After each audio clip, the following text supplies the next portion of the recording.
Hey everybody, Economic Ninja here. I hope you're doing great. We're going to bring you a story out of the banking sector. Banking earnings are coming in. Remember yesterday, JP Morgan coming out with a pretty serious warning and them losing a lot of revenue. Well, guess what? We got Wells Fargo's in and it is no better. And it's out of the hedge. I'm going to link it below. And it's entitled, Wells Fargo Misses Across the Board as Rate Hikes Grind Mortgage Banking to a Halt. Before I start that, I want you to remind you of the silver giveaway. I got a link in the description and a link in the comment section giving away free silver. All right.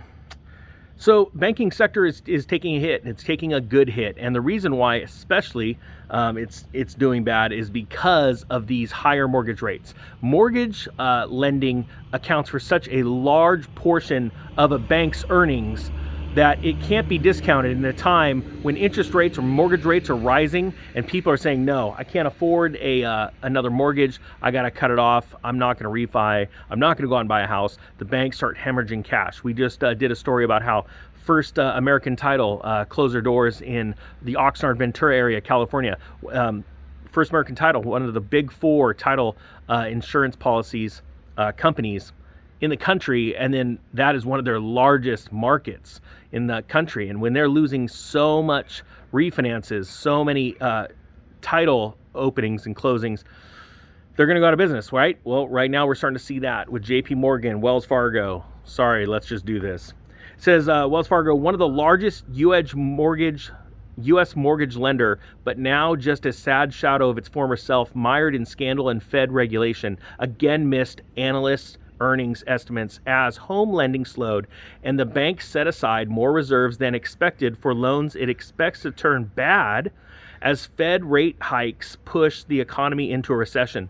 Now I want to stop here real quick. I have a feeling this next quarter you're going to see not only the narrative of the bad bank earnings being because of the mortgage industry, but it's also going to be because of auto loans. Wells Fargo does a lot of auto loans, okay? So you're going to see that coming out too next 90 days.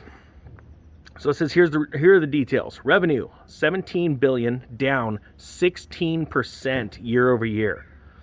Commercial banking revenue, $2.49 billion. That's up 18% year over year. That's interesting. And that's probably attributed to companies opening back up and wanting to get loans because of the shutdown. There's a lot of people, a lot of companies that weren't out borrowing money because they were just literally trying to tread water. Wealth and investment management total revenue, $3.7 billion, and that's up 4.8% year over year. But the earnings per share was 74 cents, and that was missed by an estimate of 80 cents. All right. So a lot of analysts were not factoring in this quarter such a large reduction in mortgages, okay, refinances, things like that.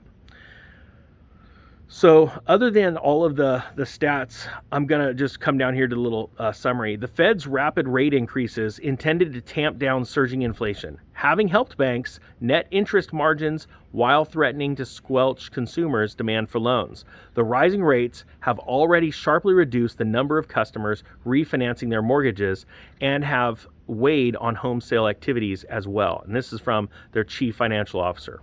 So point being is this, the banks are going to start to come in with really rough earnings, all right? And this is the first real shot of reality that Wall Street's getting. Now, yesterday the stock market was down, I don't even remember how much it was, but today it popped up like 400 points. And it's because yesterday it was down because of JP Morgan's earnings. That was what they were blaming it on. Today it's like, well, we got a fresh new batch of data, so we're trying to digest it. That's literally what CNBC said. It's total crap. You can't make this stuff up because what they're trying to do is they're trying to cheerlead you. It's okay. We're digesting this new bit of crap information. So today we're just up. And no, that's a lot of algo traders that are just trying to buy the dip, trying to buy the dead cat bounce, pick up on the emotion, build some euphoria, only to smash it down again. See, the truth is that banks' earnings are going to get worse and worse and worse because now, as you see it now, we're in that section of the collapse in the real estate market. And I say collapse, and I only say collapse because it's going to be way worse than Great Recession, right? Now, how can I say that? How can I be so sure of that, right? And there is still one wild card that the Fed can pull out of its butt. That's true. Hopefully it doesn't give them a paper cut. My point being is this, that they can turn around. You guys like that? No, you're not going to tell me what you can do first, but why I know right now, because we're on this trajectory, so we can only talk about the trajectory we're on, right? Of course, they can pull that wild card out. But as rates are rising, people are going to stop buying houses. They're going to stop refinancing. Well, we already know that. Now we know that that narrative is all over the news, all right? Because the effect of that, the raising rates, now slowed refis and slowed purchasing. And well, what you're seeing now is the result of that, the earnings coming out, all right? So the raising rates really started going in earnest in Q1, then they kept going in Q2, but now we've captured it in Q2. The earnings, okay? So it's all over the news. So now it's making it even worse. It's going to exacerbate the issue. Mrs. Ninja would be so happy that I can say that sort of right now. So it's going to get worse and worse and worse. Now let's talk about the wild card and the paper cuts. All right, the Federal Reserve could turn around and do two things. They could drop rates right now. They won't, because if they do, they will literally spur hyperinflation. People will race to the exits to go down to Costco and buy as much toilet paper as they can, even though they're probably not eating as much Mexican food because, well, quite frankly, it's more expensive now.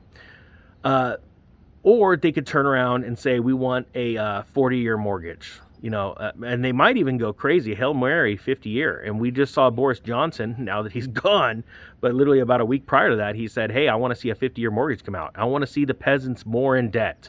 Give them what they want, more debt. Make them feel at home and secure that they can have a lower payment and be in debt for longer, be a slave longer. But that's really not how the peasants look at it. Now, you guys, good news, you're not peasants. Even though you may look at your bank account and go, oh, Ninja, I've got nothing. No, you don't. You have a ton. You have your entire life in front of you because your eyes are open, you're awake, and you're just looking to do with a brohawk and a dream. I mean, come on. There's so many other people out there you could be watching, but you're thinking differently. You have an elite mindset. I want to encourage you right now. There's somebody, actually, I think there's a handful of people right now that need to hear that. Stop looking at your bank account.